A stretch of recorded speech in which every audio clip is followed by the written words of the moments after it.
Ranconteurista, episode... You know that, don't you? Alien. That's Alien. Alien talk. What? Did you not know that? Alien talk right there. That's what I was doing. It's another thing got off Star Trek, you know? How to count to Star 12. date number. Yeah. That was it. Is that what you said? Yeah. Oh, can you tell that? God. Man. Sorry, I wasn't paying attention. Man, sorry. I mean, I'm the dork here today.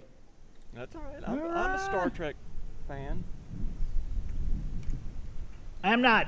I have to admit, I'm not the biggest Star Trek fan. When I was in, I remember that'd be hard to. You'd be hard pressed to be the biggest. I would be very hard pressed to be the biggest. That'd be like saying I'm the biggest Elvis fan.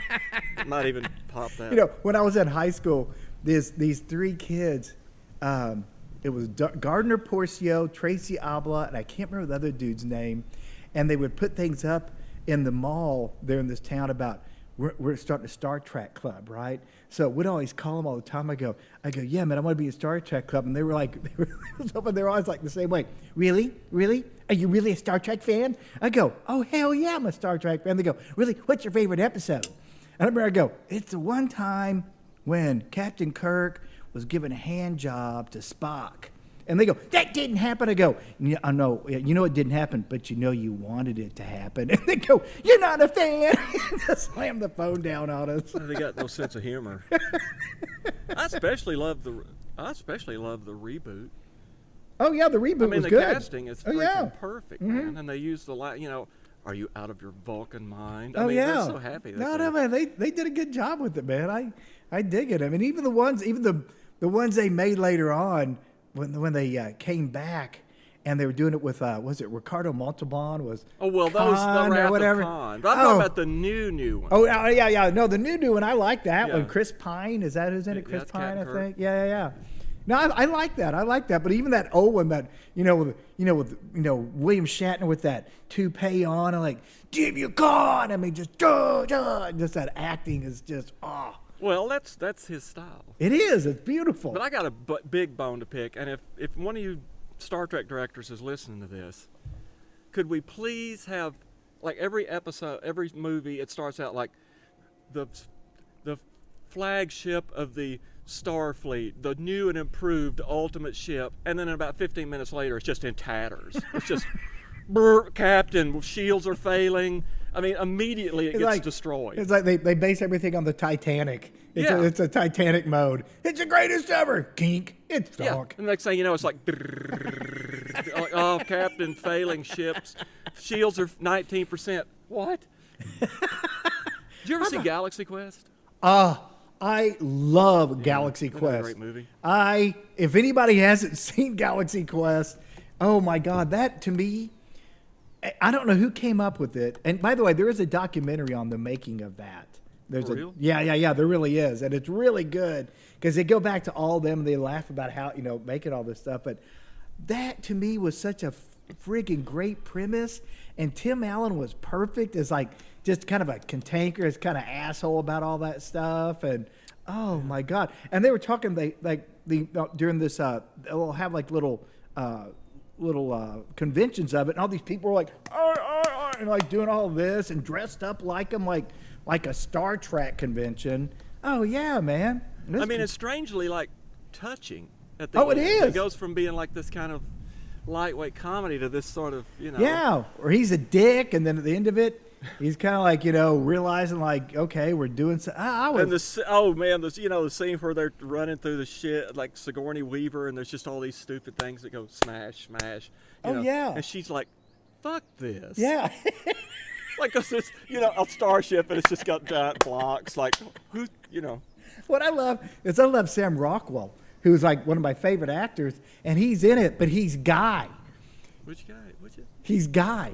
He is. He goes, and every time something happens, he go, but I'm Guy. I'm the one that dies. I don't even have a real name. I'm just Guy. And so every time I love when they talk about it, they go, well, I think we'll all do okay. Well, I'll come back from this mission. Well, Guy might not. And he'd be back, what do you mean I might not? Wasn't the thing always like you could tell who was going to die? Oh, in Star Trek? Because they had a different colored. Well, it's also like everybody else had names like Spock, Uhura, Kirk, and then Ensign Yeah, like just Ensign with nobody, and Blank. it's like, I wonder who's not coming back from this planet. your name is death certificate. What? Your name is not a residual check out of this gig. You know, when I was like, so I used to watch it on a TV station out of Nashville every day after school, and I was like 12 or something, I don't know. And I remember one day coming home and like turning it on, and it was like something else, like Petticoat Junction or something. Oh man. And I liked Uncle Joe, but still, he was no Captain Kirk. And yeah, but the chicks swimming in the little water thing at the front, that was kind of cool. I wouldn't mind getting stranded at Petticoat Junction. and I sat down and wrote a letter to the radio, the TV station. I'm like, I'm so disappointed to come home from a hard day in the 6th grade, and I sat down with my Coca-Cola and my chips, and I turn on, and what do I get? Petticoat Junction. What is this bullshit? Oh my God! You know what? 2 weeks later, I got a letter. You from did? The director. It had, had the director of WSM. Oh my God! It was like, well, we have to. Sorry, son. The brutal realities of the world for you stupid libtards. We have to make decisions based on money. It can't just all be about Pepsis and Cokes and chicks. Oh no, my God! He was like, yeah, we have to make a marketing decisions. I mean, it's remarkably thoughtful to send a 12-year-old. I can't believe he did that. About the whole workings of. Oh. Please remain a fan. We'll try to bring it. I mean, it was like I wish I'd have kept it. Wow. Because that's a lot better than what I got when I was in. It would have been about the 5th grade. I was way into Cheech and Chong and Sister Mary Elephant, and I had the record, and so I play it, and then they played on when I lived in Pittsburgh. They played on Q13. They played up there, right? And so one time they played Sister Mary Elephant, and I called them up. And I call him up and go, hey, what do you want on the request line? What do you want to hear? I go, I want to hear Sister Elephant. The guy goes, we just played that fucking record. He goes, why don't you go buy the record? I go, I have the record. He goes, then go play the fucking record, you asshole. Like, just slams the phone down. Wow. Fucking hell. The DJ was none too pleased. And I was like, yeah, just play it again. I don't give a shit. Just play it 7 times in a row. I don't care. No, that's sad. I hope that guy burns in hell for that. Well, we are here on our episode. We're going to try to do a little 2-parter episode here on comedians.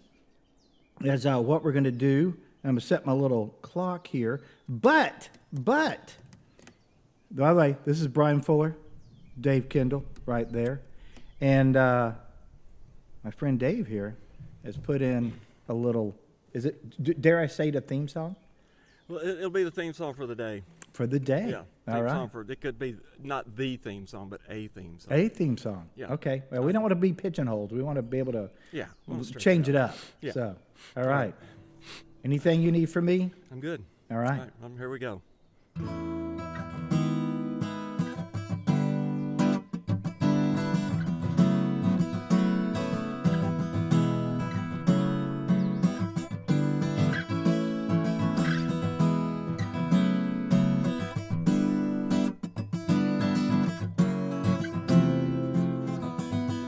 Brian and Dave, gonna make you their slave.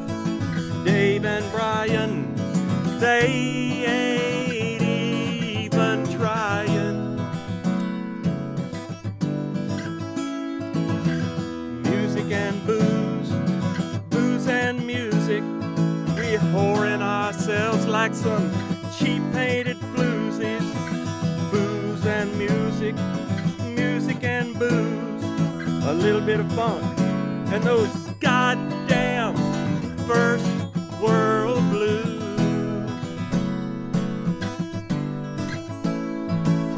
Ranconteurista podcast. Ranconteurista podcast.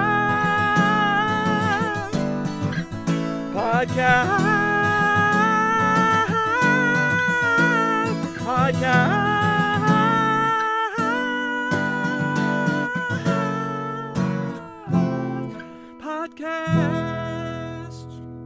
Woohoo! All right, the falsetto. Yeah. Love the falsetto. Yep. Thank you. All right, man. I love the rhyming of Brian and trying. That's awesome. And we're whoring ourselves like cheap painted floozies. Pouring ourselves out. Yeah, we are, man. That's right. We are going to make you our slave. We are. Bitches. That's right, bitches. So, truth known, Dave, got a little hammered last night. I'm running a little slow here. You know, I just turned 60, right? You did? Yeah. When? A couple weeks ago. I did too. Yeah. Have we talked about this? I don't think we said that. We've talked about a birthday. I don't think we said that our age. I think the age never came up. I didn't know if you were 60 or not. Talk about it. And I don't want to talk about being 60. What's funny is like, like I say, I turned 60, and here I am last night getting kind of hammered. I'm waking today kind of going, man, what are you supposed to? How are you supposed to act at 60? I mean, it's like, oops. Hey, I'm not really sure exactly here because I actually read that when you turn 60, you shouldn't be doing any more coke and hookers. I don't know. Really, is that really a CDC guideline? I mean, come on, man. Give me a break. Hey, man, talk to Keith Richards and get back to me. You know what? He's an outlier, but we all got...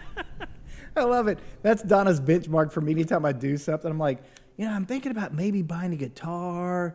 It's like about $250. Is that kind of good? And Donna's always like, hey, man, if you're not doing coke or hookers, we're okay. All right? So that's my benchmark of like, you've gone too far if you're coke and hookers. So if I can keep it right below coke and hookers, I'm doing perfect. And I'll wait for the conversation where she says that, and then you go, that's the second thing I want to talk to you about was just a slip up, maybe. About going too far. It was a slip. It was just a slip. It's funny. I did read in the paper that out in Vegas that they're going to allow topless joints open back up, and that they said open it back up at 80% capacity. But the person that was talking about it, whoever the local official was, he goes at 80% capacity, but the dancers have to wear a mask. And I was thinking, who cares? I mean, it's like they're wearing a mask. I mean, somebody who's got to get to that strip joint and got to get in there and take it on, man. I mean, that could be cool if they kind of made it like that. The one good scene in Eyes Wide Shut. It would be. I mean, if they all were wearing those kind of those little hats, and I'll just crack it up, man. Like I just see some dude celebrating, right? Well, happy birthday. Well, yeah, happy birthday to you. April 6th. April. You're an Aries? Mm-hmm. You too, right? Mm-hmm. Well, here's to Aryans. Damn it, Aries, not Aryans. We're not Nazis. Actually, Aryans weren't Nazis. That's the thing. No, they weren't. No, so I don't know, man. It's like like I said, I'm 60, and I'm like, I don't really know exactly how I'm supposed to act. I don't know. So you and I were born within like 2 weeks of each other. Isn't that wild? That is wild. Yeah, man. So you got a cigar? Cigaroni? What kind of cigaroni you got there? It's cigarro. Cigarro. What do you got? What flavor? Well, I don't know what it is. It was recommended to me by the good people at the Cigar Vault. Oh yeah. Yeah. There really is a cigar vault. There's a Cigar Vault. Yeah. There's one in downtown Butte, and there's one I found over on the east side. Ah. And I did offer Brian a cigar. He's refraining for now, but another. No, I mean, just kind of see it. More for me. More for me. That's it. What does it say? Aladino. There's so many different cigars. I never know what's what. But I used to. Motherfucker's falling apart, though. I don't like that shit. It is? Yeah, it's got a little. I got a little leafage. Yeah. Well, I was telling Dave when he brought this up that I do have a cigar story for you. Can I indulge you in a cigar story? Yeah. All right. Let's hear about, the one with the guy and the cigar. The guy and the thing? Guy with the cigar. The guy and the thing with the cigar and the thing. Yeah. Yeah. Tell me all about it. Yeah. That one there. Tell me about it, Brian. Tell me all about it. No, this one I lived in LA and I worked on this animated movie. We started getting into smoking cigars, right? I told you, went to this place and the guy goes, hey man, do y'all want to smoke some Cuban cigars? We're like, okay, yeah. And so we bought them. We were smoking Cubans. And we all went out one afternoon on a Saturday smoking cigars, and our friend Courtney couldn't go with us, right? And so Courtney is like one of these just obsessive compulsive guys, right? So if he didn't get to go with us, he just thought that we he was missing out on the greatest afternoon of smoking cigars, right? And these Cubans are like, they're like $30 a pop, something like that. And we all started laughing. We're out smoking. Go, Courtney's just going nuts. We get to work on Monday. He's going to know what we did. And we said, we ought to tell him that we smoked the greatest cigar ever, and tell him. And we started laughing, and we're drinking at this point. And I remember Gary Matanke's there, and Gary goes, you know what we'll tell him? We'll tell him we smoked a cigar called a Bag of Dudo. And I go, Bag of Dudo? That just sounds like sack of shit. He'll never buy that. And Gary goes, I bet you he does. And so we said it was we said that the cigar we smoked, it cost $45, and it was a Bag of Dudo. So we came back and we told Courtney about it the next day, and we said we're going to smoke one that weekend. So all weekend long, he kept walking to me. He goes, hey man, are you going to smoke a Bag of Dudo? And I was like, for $45 fucking dollars? No, man. I'm gonna go buy like a pair of fucking pants or something. I don't know. He was like, no, I'm gonna smoke it. I'm gonna smoke one. And so this place we smoked cigars, we called up ahead of schedule. We go, here's the deal. Can you give us your shittiest cigar? Charge this guy $45 till it's the only Bag of Dudo you have. And the guy goes, hell yeah, no problem. So we all go down there to smoke cigars and walk and go, hey Les, the guy running the place, go, we smoked this great cigar this last weekend called the Bag of Dudo. Do you have one of those? He goes, fellas, I've only got one. And we're like, one? Courtney, you've got to have it. You've got to have it. He goes, are you sure, fellas? Are you sure? He goes, yeah. So Les goes, come on back in here. So we go back to the cigar vault area, right? And he did this so well. He pulls out this big, long box out of a locker and opens it up, and it's got purple velvet in it, and there's a cigar laid in there that looks like a cigar like you get at fucking Six Flags for hitting 2 to 3 free throws, right? And we all go, that's it, man, that's a Bag of Dudo. And Courtney's like, really? Yeah. So he charges him $45. Courtney sits down and starts to light it, and this cigar is rolled so fucking tight. He's trying to light it, and he's like trying to get a draw out of it. He can't get it. He's like, are you sure this is the way it lit up? We go, that's exactly how it did for us, Courtney. Exactly how it did for us. He's like trying to light it, and he finally lights it, and it starts burning down. You know how it starts burning down the edge? It starts running down the edge. And like yours, it starts kind of coming off. He's like, are you sure? We go, hey, man, it gets scattered like that, but it's still, it kicks in. It's going to be so good. And he kept trying to smoke it, right, trying to do it. And I'm like biting my tongue where blood is running out. He finally goes, I don't know, fellas. And he goes, I'm going to have to start over. And he goes and he puts it out. And he said, I don't know about you guys, fellas. This one, you say it's the best one, but I don't know. This could be the run of the litter. And when he did, he pulled it up. And it was splayed out like something out of Yosemite Sam. The cigar just blows out. Like a dynamite. He starts trying to light it again. And we just lost our shit at that point. We couldn't keep it anymore. We were like, oh my God. And the best part was, like say it was an animated movie. Everybody heard about it. So all these animators started drawing pictures of Courtney smoking this cigar. And they were doing stuff like where a guy turns around and he draws a picture of Courtney like looking in, and he's looking back at a cat litter box. He goes, yeah, pull me out another one of those Bag of Dudos. I got another sucker ready to buy one. And so there's all these pictures of Courtney smoking a cigar and like a turd, and like flies are coming off of it. Oh man, he was so fucking pissed off, man. But that guy that sold it to him was beautiful. Les just pulled it off, man. $45. I love that you were able to get, did he make amends for it? Did y'all finally just fess up and he get his money back? Or anything? Oh, yeah. He fessed up and got his money back and everything. You know what I thought you were going to say? I thought you were going to say that, like, this. He was going to say, God, this is the best cigar ever. he wanted to. He so wanted to. I respect this guy for not, because like how they do these things where they put, like, they'll put shitty wine and an expensive bottle, and people are like, oh, the bouquet. Oh yeah, and it's Mogan David. Oh yeah, No, he stuck. He wanted to like it. He kept trying. Of course he did. He kept. Are you sure? We kept. This cigar was doing everything a shitty cigar is supposed to do. Runners coming apart, and the whole time you're like, no, that's what it did to us. No, that's what it did to us. And his name's Courtney. Yeah. The guy's name's Courtney? Yeah. And Courtnney will never trust anyone ever again. Oh, yeah, he will. Courtney doesn't give a shit. No, actually, I think that's a good thing. Yeah. To show somebody like... Courtney's a guy that one time he looked at me and goes, hey, man, my dad is an actor. And he goes, and he's in the new release of the Mystery Science Theater movie. He goes, and he's got to go up to Minnesota and be on a panel. Would you write him some jokes? I was like, okay, yeah. I mean, who's your dad? He goes, well, it's my stepdad. It's Russell Johnson. And I go, Russell Johnson? I go, why do I know that name? Why do I know that name, Russell Johnson? He goes, well, it's the professor from Gilligan's Island. I'm like, that's your Russell stepdad? Johnson? That's your Wow. stepdad? And he goes, yeah. And he goes, would you write some jokes? I go, hell yeah, I'd write some jokes, man. So I wrote up a whole shit ton of jokes and gave them to him. And he went up there. And the one joke I did, it relates to earlier, is I knew there'd be a bunch of Trekkies at this thing.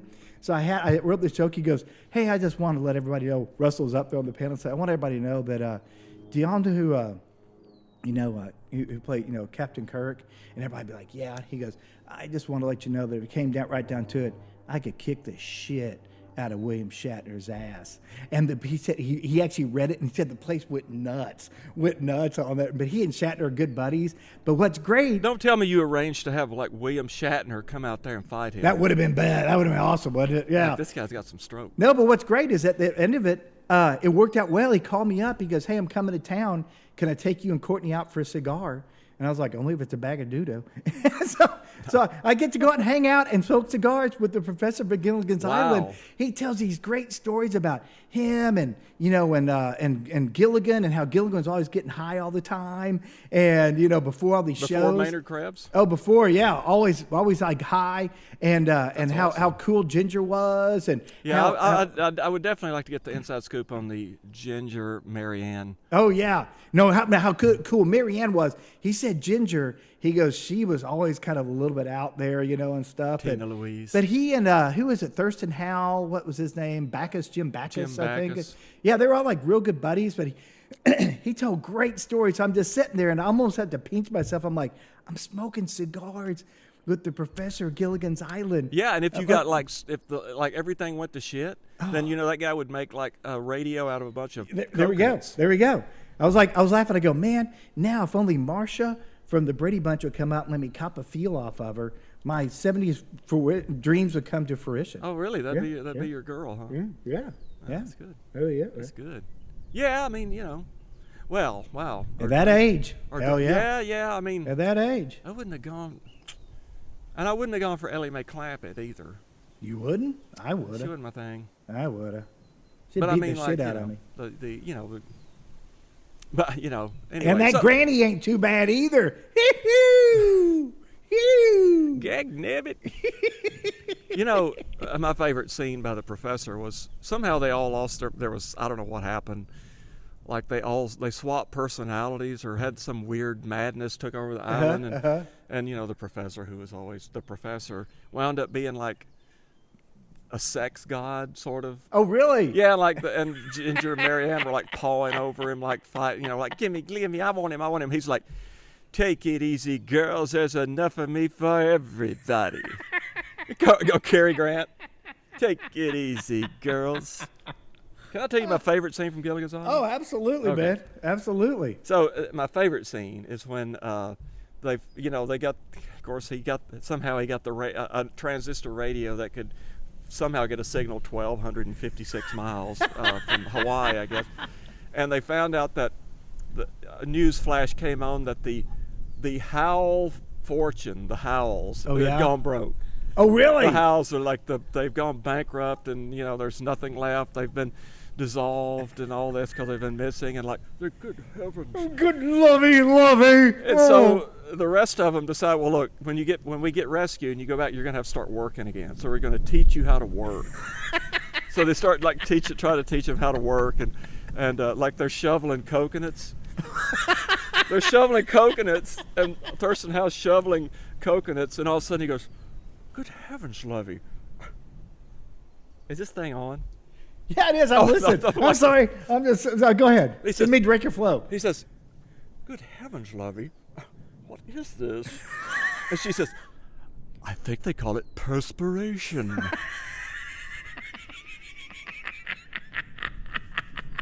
Natalie Schaefer. Hats off to Natalie Schaefer. That's awesome, man. I mean, Well, Thurston, I think they call it perspiration. oh man, that thing was.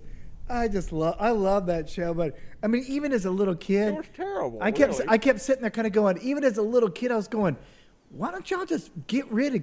Y'all should kill Gilligan. He's fucking up your plans. It's like He did fucked kill Gilligan. Even as a kid, I'm like, if you got rid of Gilligan, y'all be all right. You get off I mean, that I can island. see I could see a street mob coming up, but and that's the thing is kill Gilligan, kill Gilligan, kill Gilligan.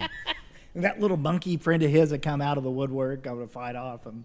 Oh, the monkey. Little monkey. Yeah, yeah. We haven't talked about the skipper, Well, the skipper, I mean, he was Alan Hale. Let's Alan just Hale. mention his name. Yeah, Bob Denver was Gilligan, Alan Hale, the skipper. And he had a real name, like he had a really weird name. Yeah, it was like Cletus or Cleopas. Clebalo, Hubalo. Yeah, he has a real first name, and somebody, because when they did the first time they did it, when they did it the first time around, they didn't have the Professor and Marianne in the song. It just said "and the rest." Oh, and then they came back later on. Apparently, whenever Sherwood Shorts wrote that song, that's really what made it work really well. That they did it, and Barry goes, "Whatever." But when he wrote that stupid song, everybody loved it for some reason. How about the professor didn't like it? Did you ask him about that? How does it feel to be just the rest? The rest. It's kind of like he was kind of.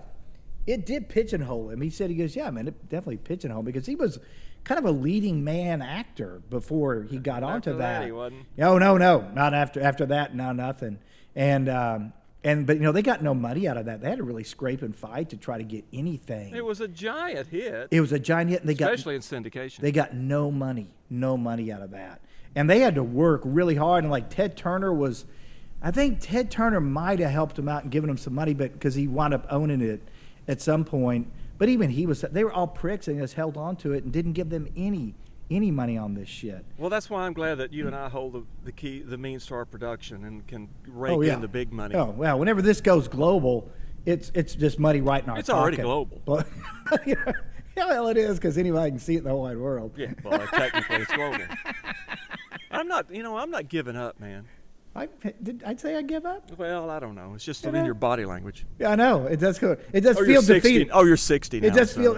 Oh, that was just a vertebrae cracking. Brian, straighten up. That's just a scoliosis talking. That's all it is. Fucking rickets. You need some vitamin C. Rickets. I love rickets. The name Rickets and the Jake leg. I got the Jake leg. I got the Jake. The I Jake got leg. this. What's the one in the back? The Lumbago. Lumbago. Yeah, got the goddamn sacroiliac, goddamn. Speaking of goddamn Sitka, I'll take one I like, the goddamn Real McCoy down there in the goddamn. Oh my God, I love that. Goddamn man. Papini went down there to Bond. I'll tell you what happened. Papini went down to Bond, goddamn mule kicked him right in the goddamn head. What was that guy's name? Walter Brennan. Brennan. Yeah. Walter goddamn. Brennan. Now, there was a guy who was like, that was a serious actor. Oh yeah. And then the next thing you know, he's in overalls going, just doing everything but saying, God damn it. Oh yeah. The whole thing was, good. You get close. You get close. And they had that little Mexican helper named Pepino. I don't remember that. And he called, hey, get Pepini down there at the morning. That's back whenever all that stuff. I remember like Gunsmoke, and they had whoever the cook was. I mean, it was just classic. Hop Sing. Oh, you're talking about Hop Sing. Oh, I mean, that was the name. I mean, the name alone, you're like, yee. Well, is that a bad name? I think the way they said it, they probably were trying not to be very political. Well, I'll tell you what. I remember when the bad guy cut off Hop Sing's ponytail. Oh, really? And that guy got a serious ass whipping from Hoss. Oh, well, there you go. So you can say all you want to about white privilege, but when the shit came down, Hoss. They knew. Hoss knew. Me and my dad, one of the biggest arguments me and my dad ever got into was Hoss gay? No, it was who would win in a fight if Matt Dillon and Hoss Cartwright got in a fight. If Matt from Gunsmoke. Oh my God! And he got so mad at me. He's like, "Go to your room." Oh really? Yeah, because I picked Matt Dillon, which I kind of went against. Even and I was. But you went for you didn't go for the bulk. You went for more the brain. Yeah, I just thought Matt Dillon had a little more. He had a little more. Yeah, he could a little more finesse. He could shuck and I thought jive. he could wear out. Yeah, he could. I think it rope a dope. Rope a dope. There we go. In a corral. I don't know what you call that. Fence a dope. Like got splinters in your back. I'm getting splinters in my back. 7 rounds of that, and he's puffing like George Foreman. And the next thing you know, boom, Matt Dillon comes boom, off. Boom. Yeah, just There you go. A couple of these. Yeah, like little Fred Sanford. Elizabeth. Little Fred Sanford. Pop, pop, pop. Hell yeah.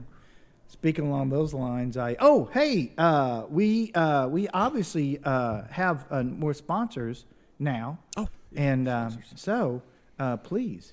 You want me to read one? Well, you said you wanted to read yours. Yeah, I want to read, man. Please go for it. Go for it. Because we now, everybody who watches us, now that we're we're into our 12th season here, everybody knows that how our sponsorship works here. So here's another, I hope, happy sponsor. Well, Brian, I'm proud to announce that our next sponsor is one of the biggest names in contemporary modern life. Oh my God! Really? Elon Musk. Oh, well, we're in Austin. He's in Austin. Elon's yard sale. This is, and I'm going to read it like he would, try to read it like he would read it. Yeah. Hello, this is Elon Musk. You may remember me as the Tesla car guy, the whole boring visionary, or possibly from the infamous Bong and Bourbon episode with my pal Joe Rogan, if I actually had pals. You've probably heard something about me being the richest man on earth. Well, that was true. Before I moved to Austin, have you seen the real estate prices here? Jesus Christ. And oh my God, an artisanal taco with grass-fed beef fajitas and heirloom salsa is like 10 freaking bucks. I mean, $1 million here, $1 million there, and legions of panhandlers living in shantytowns begging for change. That shit adds up, man. Jesus, what's an eccentric former billionaire to do when he spent the last of his PayPal dough hiring line standers to stock up on Franklin's barbecue? A yard sale, that's what. Yep, it's all for sale. The priceless undiscovered Tesla secrets, the submarines, the rockets, even the handmade Iron Man suit I made to fly around in at night. It is way better than the original, by the way. Everything must go and no reasonable offer will be refused. Does the Holy Grail tip your fancy? How about the Shroud of Turin? Sword of Damocles? Kal-El of Krypton? Name your price. Let's talk.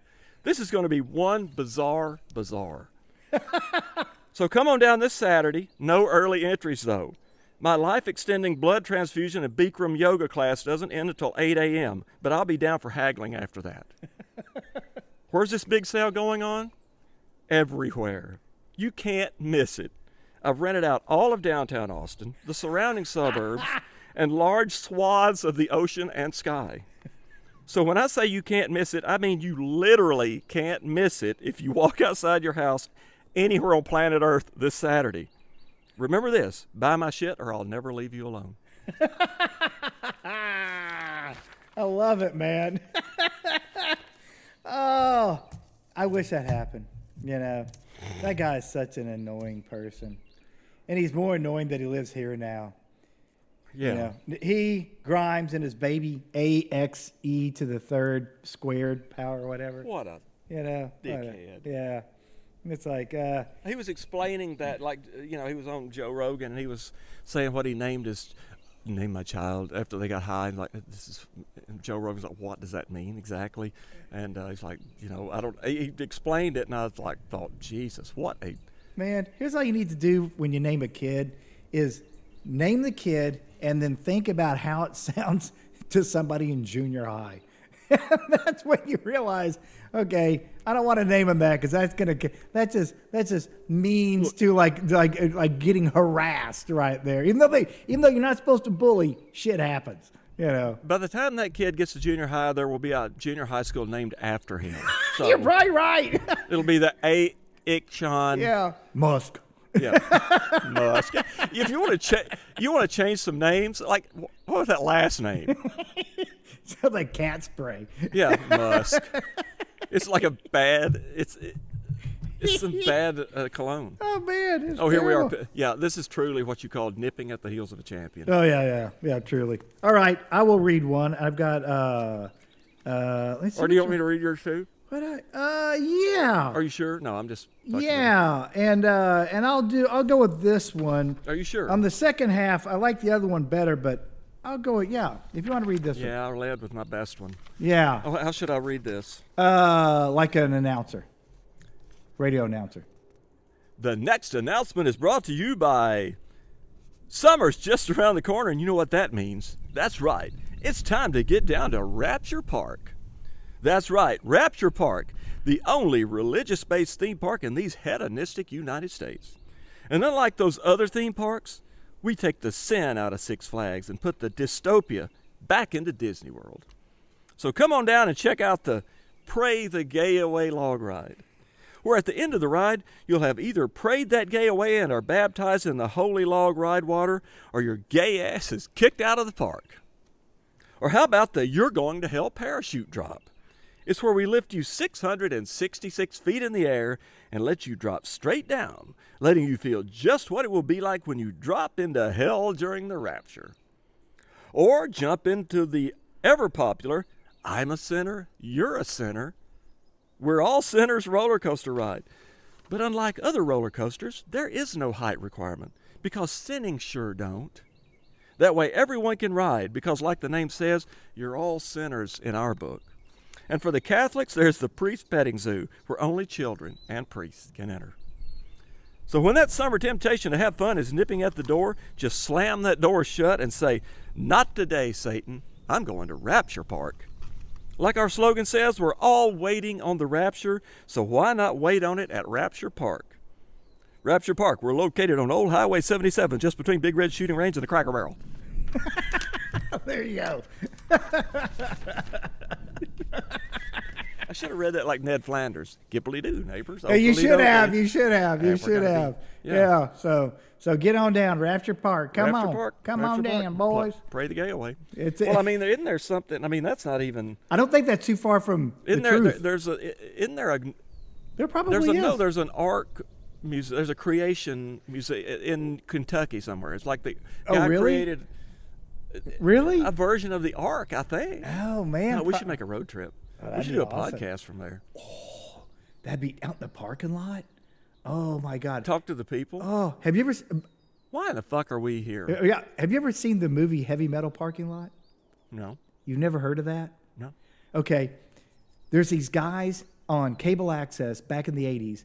They got their cameras. They went out to a Judas Priest concert in Michigan, somewhere in Michigan. They went up to the parking lot and interviewed everybody waiting to get into the show, and everybody's fucking high and drunk And they're heavy metal. screaming, and they're all these chicks talking about, well, they want to fuck Rob Halford, who's like not gay into as that could be. at Yeah, all. yeah. And they're like, but everybody's in like, fucking priest, fuck yeah. I mean, just screaming and cussing. It's hilarious, right? Well, these dudes did it. They showed it like one time on their cable access show, and that was it, right? That was it. Well, years go by, and somebody there had a VHS tape from it, who gave it to somebody else, gave it to somebody else, gave it to somebody else. Fast forward about 10 years later, and apparently within the world of heavy metal music, this has made its rounds on an underground thing. Everybody knows about this. And these guys were sitting there one day, and these people came up and go, man, we got to show you this. And they put the tape in, and they're going, that's our show. That's what we did. They're going, you guys did it? And so they put it out now as they went and got the original footage and put it out, and it is absolutely beautiful. Sure it is. It's only about 30 minutes long, and it's out in the parking lot, man. And people have spoofed it now, like there's like a Britney Spears parking lot Oh, and we shit should just like do that. all. That is another great YouTube channel once concerts come back. Yeah. the deal. But I would so go do From the Creationists. I would so go do that out in their parking lot. You know, that story reminds me of when I was living in New Orleans and on a my first Mardi Gras day that I lived in New Orleans. I was dressed as a sort of like a cross between Gandalf the Wizard and a really gay Charles Nelson Riley. If you can, There's a really gay Charles Nelson Riley? Yeah, it was extra gay. Not just regular like Charles Nelson? Charles Nelson Riley with extra gayness. Ooh. And but you know, like at some point, like in the middle of the afternoon, usually on Mardi Gras Day, if you've been at it for the whole time, you're pretty much, Yeah. you know, you're I'm like. sure. And so I stood outside. I was on Frenchman Street, standing outside I don't know what bar it was, but there was no car, just people passing by. And I asked like for about 20 minutes. I just stood there and everybody that went by said, "Get a job, man." That's all you said? Just say, "Get a job." And I got all kinds of hilarious reactions. Oh, really? I mean, I got everything from like, fuck you, I got a job, of course, to like people stand by, well, actually, I'm a professor at MIT and I deal in genetic splicing on baboons and, and I mean, it was just the reaction. Almost nobody just walked by. Oh, really? You get a job, and everybody would have something to say. It's hilarious. That's awesome. That's what man. we need to be doing. Street. We need some street work. Well, so anybody wants to come be our camera person? Come on. Well, you're hired. Resume? Who needs a resume? Well, I mean, but you ain't got shit to do. I mean, look, it's just there by itself. Why do we need a? What if we're gonna go like streetwise? Oh yeah, that's right. Yeah. Well, why can't we just have a drone Okay. and just fly it into people's face There and it. cut them up? That'll be it. God damn! By the time we pay for stitches and emergency room visits, We're fucked. We're fucked. Well, this episode is we're talking about comedians. We're gonna talk about and I gotta tell you, my list is like hella long, crazy long. Good. Because I have so much fun with this. Mm-hmm. All right, but I will start off here with, and you can't, in my opinion, you can't not start with Pryor. That's me. I would end with Pryor, but Well, yeah. I see what you mean. Yeah. We're just talking about. But I mean, that guy, if you're talking about, because I look at comedy, like you've got different people. You got people that tell jokes, people that just do weird stuff, people that, all over the place. But Pryor, I mean, the guy never told a joke. He never told a joke. Never once. Well, not Pryor 2.0. Huh? Well, yeah, go ahead. Go ahead. What was that? Well, I mean, like he was one of those guys that did a change. Like he tried to go be straight and do like Las Vegas shows, and then all of a sudden he just like He couldn't. He was like, forget I it. think he went to Pryor 2.0, which was the Pryor that we know. Oh yeah, because I mean, have you ever listened to his first album? You remember, like, because you and I, like, say, being the same age, comedy albums played a big role in my life. I mean, George Carlin, Cheech and Chong, Richard Pryor, later in life, Lenny Bruce, but all those comedy albums, Bob Newhart, all that, I mean, comedy albums were a big deal. But if you listen to Pryor's first one, Live on the Sunset Strip, I think is what it is called. That might not be the album, but whatever his first album is, it's pretty amazing. Because for as great as the guy is, you hear it. It was recorded in a club, and obviously in the back of a club. And you hear people, drink glasses clinking, people talking, and stuff. And hear this guy, brilliant guys up on stage. And you can hear a lot of people aren't even giving a shit. They're not even paying attention or anything. It's like, what the fuck, man? I mean, pretty brilliant to put that out. And with all the warts and all, with all that stuff. But Pryor, you can't make that kind of guy up. I mean, his mother was a prostitute. His grandmother ran the whorehouse that he grew up in. His dad was a pimp. I mean, it was like, that is like coming up in the fact that he went on to become a stand-up comic is amazing, because most people like that just want to get into that lifestyle and dying. I mean, granted, he kind of went to that lifestyle, but that guy was crazy. And on top of that, he got Paul Mooney in as his big writer. And Mooney doesn't do drugs, doesn't drink, doesn't do anything. And he'd hang out with Pryor. And I was like, how the hell if you are sober, how do you hang out with somebody who's freebasing cocaine? It's like, how in the hell do you do that, man? But, that guy, that's the one that just starts it, ends it right there. I mean, there's plenty of other ones that I love, but Pryor is the guy.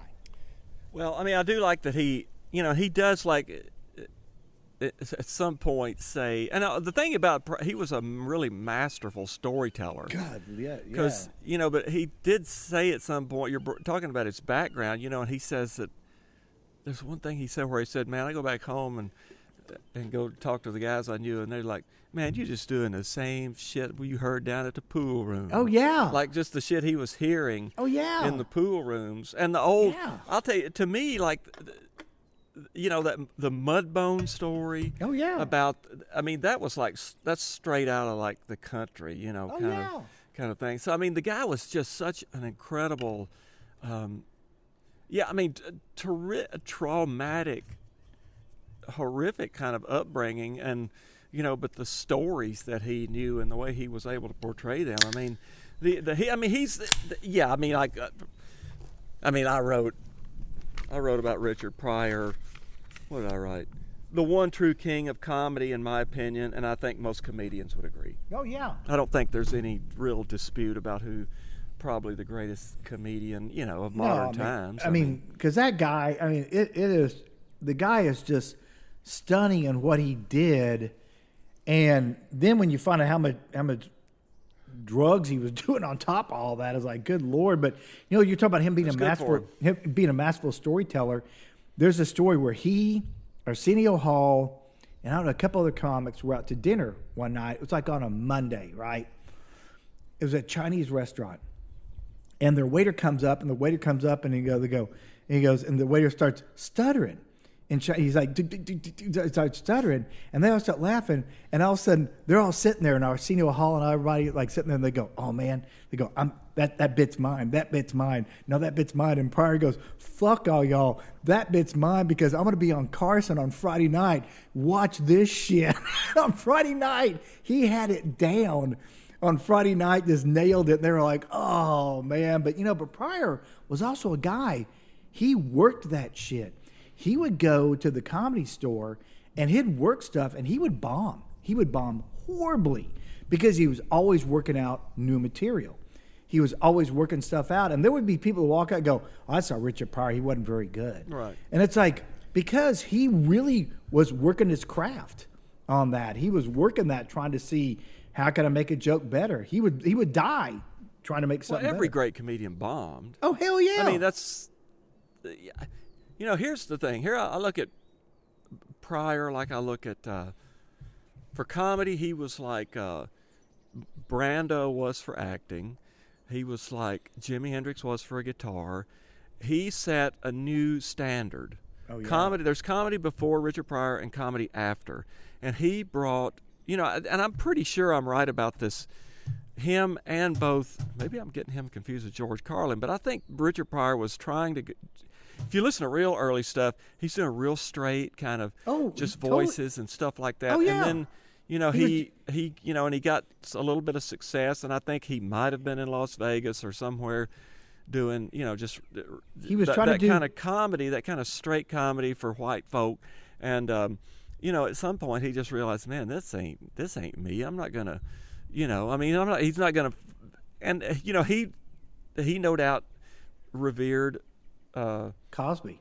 That's who he said he was. Yeah, he was trying to do Cosby. Just like Ray Charles was trying to sound like. Ray Charles admitted in interviews, like, I was just trying to be the next Charles Brown until he found his voice. Yeah. And so when Pryor found his voice, then he became, there's just, he was the guy that was just saying it like it was, man. And both he and Carlin at the same time, they both came up together doing really straight material, and about the same time they both went off and found their voice. Yeah. And did that. So, but yeah, you're right, because he even said, he goes, I made a shit ton of money trying to be Bill Cosby. Yeah. And he said, and then I finally realized I can't do that. That isn't me. There you go. Yeah. Yeah, that guy. The king. No, he just blows my mind. For sure. And then somebody who comes right behind that, and the reason I'm saying it because I know you'll be with me on this, is Hicks. Yeah, they're 1 and 2 on my. Yeah. And Hicks is like a comedian, but to me, Hicks goes beyond that. It's like he's got comedy, but he went to this cerebral way that is crazy. He's the best social critic that I know. When he started getting into the way government's working, and especially defense industry and all that, and what he said about all that stuff, he just, oh my God, just nailed it. Yeah, he was the. See, I think you can draw like a line from, like, say, Henry Miller, who wrote maybe my favorite book ever, Tropic of Capricorn, to like Lenny Bruce, to Bill Hicks. You're talking about like people who are looking beneath the hood of like the American Oh yeah. system, and that guy just blasted away at the hypocrisies. I mean, that was his thing. Was just, and he was the fucking best at it. No, he was. And once he sobered up, because, there's plenty of people, if you go there, when he was like high, there's like some times when you watch him and he's like, I mean, there's a tape out there of him just laying on his back, yelling pussy for like 10 minutes. Just like, I'm sure people were like, this guy's supposed to be good. But when he sobered up is when his shit really started kicking in. But man, did you ever get to see Hicks? No, You didn't? I didn't see him. Yeah, Real mistake. But I kind of, by the time I got into that, yeah, it wasn't even. He was dead by the time I really. Yeah, because I got to see Hicks a couple times, and the thing about Hicks was he was really good, but he was also like, it was if an audience started to piss him off, he'd just fucking lose it. Some people kind of like do, when somebody, as a stand-up, somebody says something to you, you can use like little stock lines and stuff like that, but Hicks didn't do that. But sometimes he'd just go off. And I remember one time we were in Dallas, and he played the Improv up in Addison, and there was an Improv down in the middle of Dallas and one up in the north suburbs. And the north suburb one was so fucking conservative, right? But Hicks was playing up there. So we go up there. He starts going through some bit. He's doing some bit.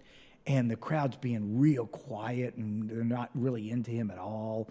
And we're just sitting back there going, what the fuck? I mean, it's like real. He's saying really great stuff. We're all cracking up in the back, but the audience really isn't into it. And then somebody goes, he said something, and some lady goes, boo, And all of a sudden, he just lost it. He just goes, you know what? And I can remember this. He goes, what is it with you fucking people? Up here coming here, blah, blah, blah. He goes about the stuff. He stopped. He goes, you're the fucking reason that John F. Kennedy blew his fucking brains out. That's why he killed himself. And people are going, John F. Kennedy killed himself? And he goes, yeah, that's right. When he came to this town, he hired Lee Harvey Oswald to get up into that fucking Texas School Book Depository and blow his fucking brains out so he wouldn't have to fucking hang around you fucking people. It was just like, wow. Wow. He had that. He was. We were like, oh my God. Wow. Oh. Well, yeah. And then I saw him at Dallas in the Dallas one.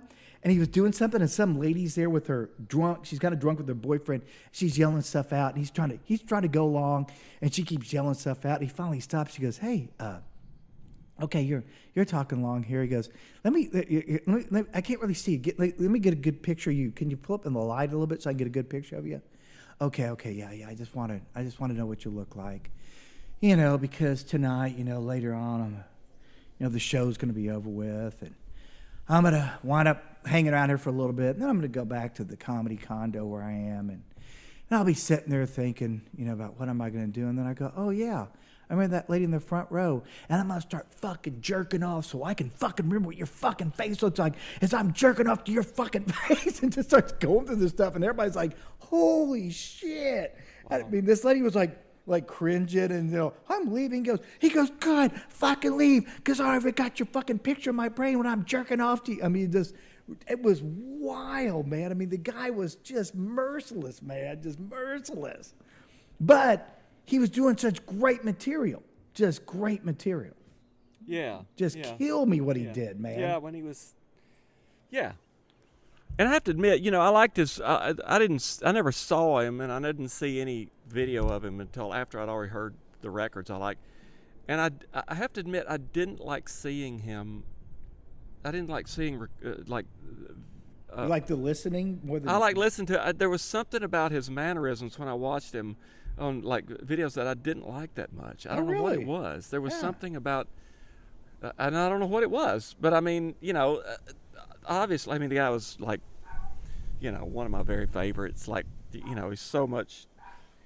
I mean, he was into like a lot of weird things that people that are happening now, like the stuff he was talking about the Iraq War. And, oh yeah. I mean, it's just still totally relevant. Oh, he was timeless. You can. Well, it's like he made like, where he made regular comedians look just very vapid and superficial. Oh, that didn't really do their job. Because the reason he didn't do his last show on Letterman, and it's because he did this bit. And I'm not going to do it justice, but he started talking about. He goes, when Jesus comes down, and he goes, "Do you think he really wants to see the cross?" That's what he died on. He goes, that's like Kennedy coming back, and everybody has little rifle pendants on, for to remember John F. Kennedy. Yeah. And it's just, when you think about that, it's like, oh my God, that just nails it. I mean, that is crazy good, man. Exactly. Oh man. Oh man, let's talk about it. Yeah. My number 4, and this was the guy that was a real target of Bill Hicks because he loved him so much. Jay Leno. Oh. Yes, that Jay Leno. Before he sold his soul to the bitch goddess TV, he was one of the edgiest and funniest comedians that I can ever remember. And I'm with you. Yeah. I mean, people don't get it. Anybody who just knows Jay Leno from the Tonight Show does not know Jay Leno was the work. Like, Jay Leno was the working man's comic. I mean, I guess so. He did like 300. I mean, he was doing like 300 shows a year. I mean, something crazy. And he was on Letterman more than anybody, if I'm not wrong. Me and my dad we used to watch those Bond movies, and I remember one time we were watching a Bond movie, and James Bond gets out of the bed, this woman in there, this beautiful naked woman, and my dad says, "Gee, that James Bond, he gets all the girls." And I thought to myself, "Gee, Dad, if I met a woman named Pussy Galore, I'd figure even I had half a chance." Man. Remember, he used to talk about it. He goes, "I know what kids in Ethiopia must look at us and go, what the fuck?"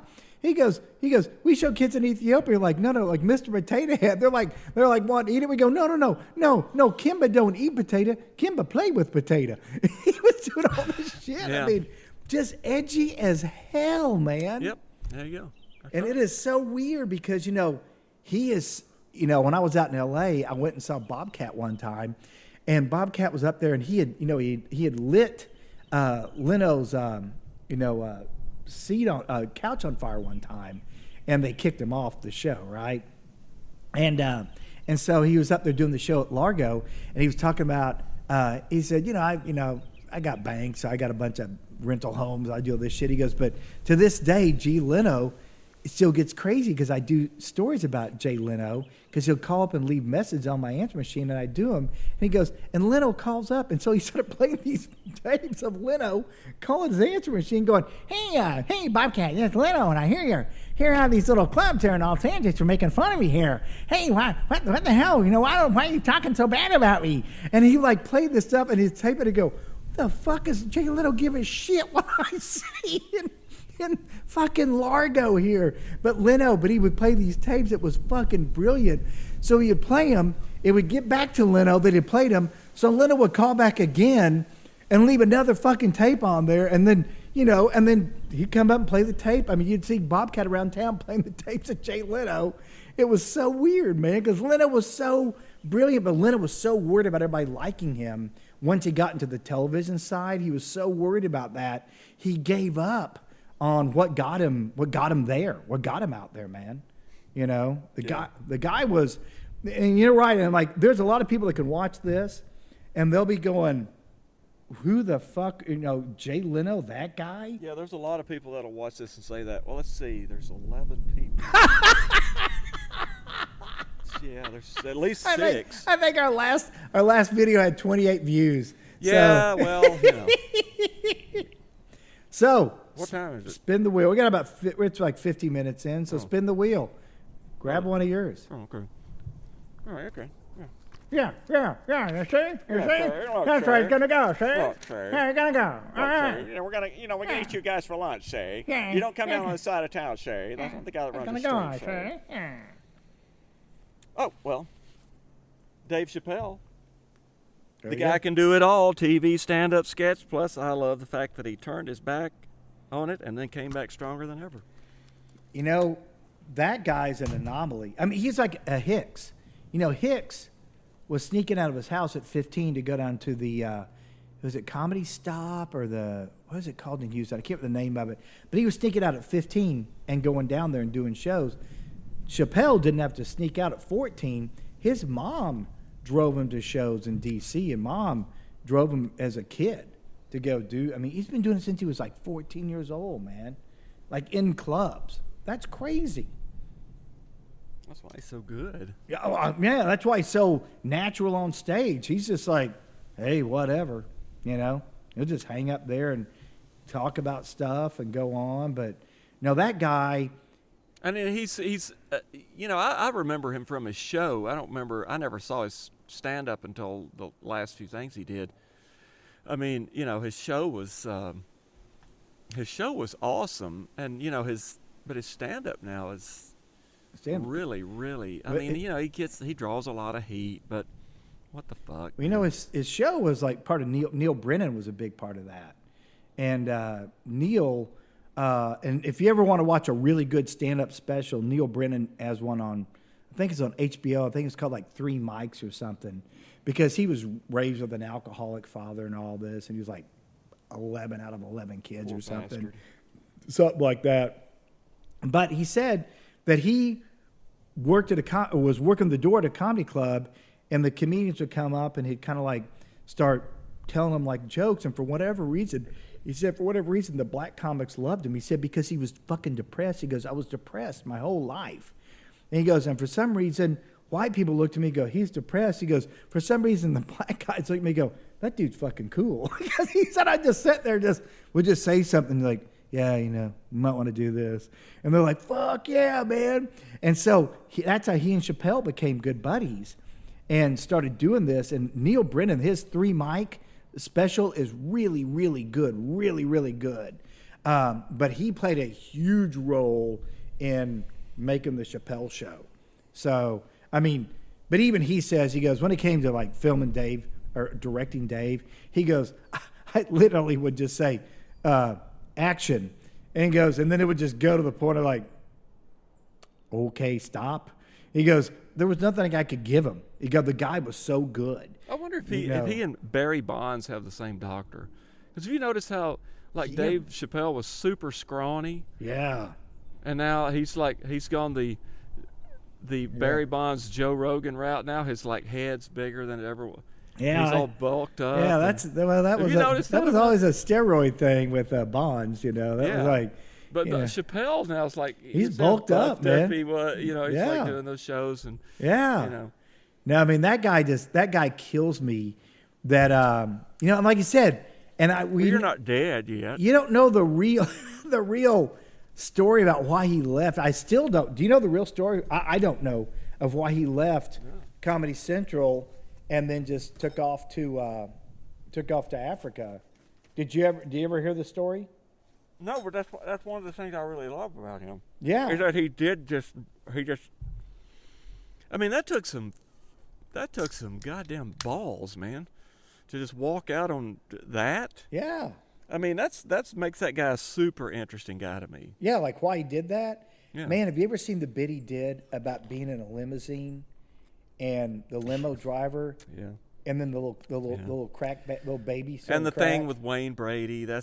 I think that's the funniest. That is one of the funniest things I've ever seen. And I mean, because Wayne Brady is so good in that. Oh, talk about like you never got wet before. I mean, just like flipping it, like flipping the Wayne Brady to this other thing. Is Wayne Brady gonna have to hit a bitch? Choke. What's Wayne Brady? Is Wayne Brady gonna have to? And he referred to himself in the third person. And I love Chappelle sitting there going, "Can you take me home? Can you?" He's like, run. Yeah, no. Yeah, I mean, So, hit me with another. All right, I'm going to change it up a little bit here. Because I saw on your list, I'm going to bring this one up as well. All right. Louis C.K. God, you have eyes like a fucking hawk or something. Yeah, of course I do. But I wanted to bring it up because here's a comedian that, in my opinion, is fucking brilliant. Brilliant. But obviously a bit of a piece of shit when it comes to chicks. You know? Is that a surprise? I mean, if you listen to his Well- act, you can see like, Well, I tell you this much, it wasn't a surprise to anybody because I've always heard stories. You know, have you ever heard of my Mark Maron's podcast? no, God, no. You know, because there's always stories about like him. Like he talked about this thing where he went and bought, like he was real obsessive compulsive, and he went and bought a trumpet, and he goes, I bought it. He goes, I don't know, fucking play trumpet, and he was walking to a gig in New York City, and he decided to drop by one of these skin flick places where like you put money in and like the thing lifts up and you see some girl in there or something, whatever.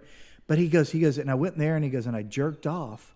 And then I jerked off and I remember looking down and seeing like I'd shot onto my trumpet case there. And I remember just thinking, what the fuck am I doing? And he's telling this story and I was like, yeah, this guy's got some issues here. So the fact that he's jerking off in front of some girls is like probably not, because I remember people heard about, they're like, oh my God. And I was like, well, shit, other thing I heard sound like, unfortunately, that's exactly what the guy does. And I tell you, that's where this dilemma comes in of where you find somebody that you really, really, really dig on. You totally dig on. And then they do something like this and you're like, God damn it. It's hard. Like, where do you make that line between where you can sit there and objectively go, comedian, great. Person, not great. It's kind of a tough thing, man, because I still like Louis C.K., but I totally get why people are like, fuck that guy. I totally get it. Well, I do and I don't. Mm-hmm. Because this is an old,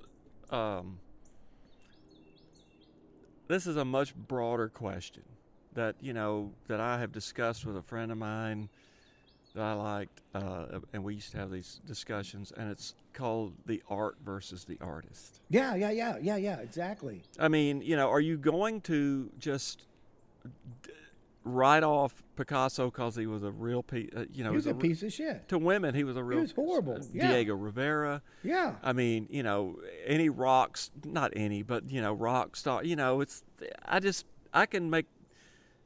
On this case, I can just still enjoy Louis C.K.'s, art versus, even though it's so, the borders between them are so porous, because if you listen to his comedy, I mean, there's, like when I heard about all that, it's like, well, yeah, he pretty much just told you. Yeah.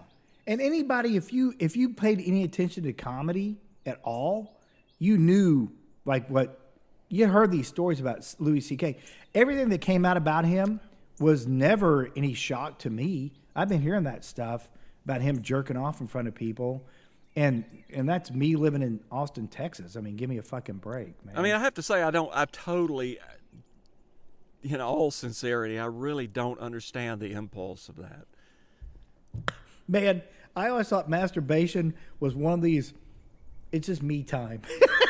It's just like, I've never thought of it as a, hey, look at what I'm doing. Group sport. It was like masturbation. It's always like, that's something, that's really for me. I mean, it's kind of one of the saddest things that a human can do. I know. For a guy. I know it is. And so to sit there. I don't know why it's worse for a guy than it is a girl. I don't know. Whatever. It's just, a guy's a little more aggressive. A girl, I would think, be a little bit better. Well, it's just, I had a guy at the gym tell me that I shouldn't masturbate because it the vital fluids.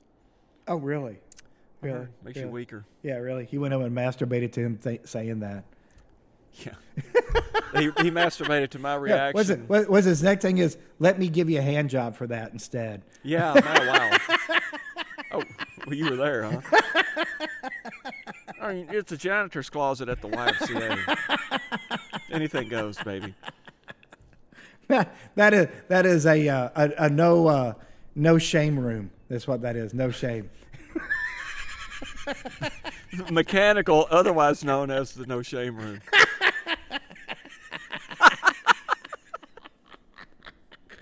walk out with their head held high. I don't know if I can. Well, the left one I can. That one will still raise. This other one's like, you know, just Speaking of a no shame room, not here on this podcast. Can we just? Is it too late to change the name to the No Shame Room? no shame room podcast. Yeah, No Shame Room. Ranconteurista, not invertebrate. What's that thing we did? Invertebrate. What are you talking No, the storytelling, the ineluctable. what was it? The Ranconteurista. Ranconteurista. What was The incomparable. Oh, that's it. Yeah, okay. Yeah, incomparable. Yeah, we did a boisterous storytelling thing for one time and one time only, and then the summer came and then the COVID came, and it was like, okay, maybe what we need to resurrect that. That was that was an ass kicking good time. It was we a had great. like 60 people Oh yeah. out in the hot. Oh, out hot with the mosquitoes and everything. Mosquitoes and fans and shit. People still walking digging it. around, and then at the end of the night, I'll never forget this. One of my favorite memories of that night is at the end after the show. You know, when all the shit starts to happen, and you and I are sitting out in the yard. Yeah. And I'm not going to mention his name. It's a neighbor of mine who I really like. I know who you're talking about. Yeah, and he walked up and we were playing. I had I had some Bluetooth going and some tunes. Oh, yeah. And this guy said, "Hey man, have you got any yes on there? How about roundabout?" And Brian leaned over to the guy and said, "Fuck that shit."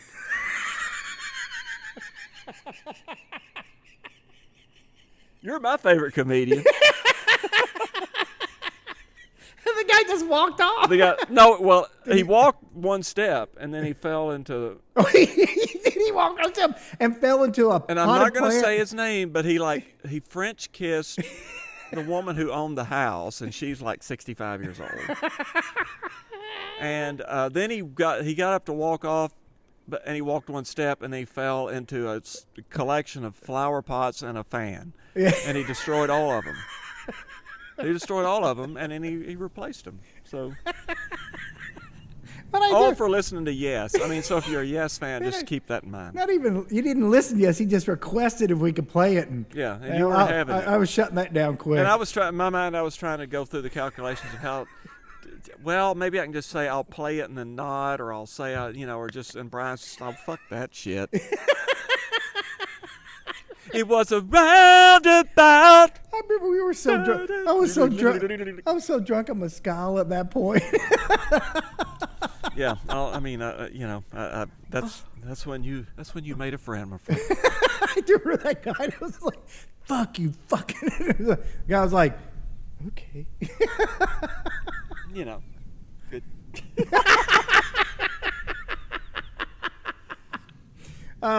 Okay, we're an hour and 5 in. Okay, we'll see you later. Bye. That's it. Bye. Okay, cut. Now what we're gonna do here is we're going to. You can cut it. God damn it, David. Damn, you missed a. David. God damn, David. I don't want to be the Siskel to your Ebert, but. Jesus. Oh, you might be. That would be a good one. I really am. That'd be it. It is good. It is good. Yeah. Okay, so what we're gonna do is we're gonna stop this here. This is the end of part 1. We're getting ready to stop here and go into part 2. So I don't think we need the explanation, but whatever. Well, I'm trying to help out because I want everybody to know Dave doesn't agree with me on this one, but I'm thinking we're trying to cut these things into hour chunks is what we're trying to do. Oh, God, nobody wants to hear What this. I'm trying to do. Nobody wants to hear What I'm this. trying to do. Nobody wants Cut into hour chunks, and that's what we're doing now. Fuck that shit.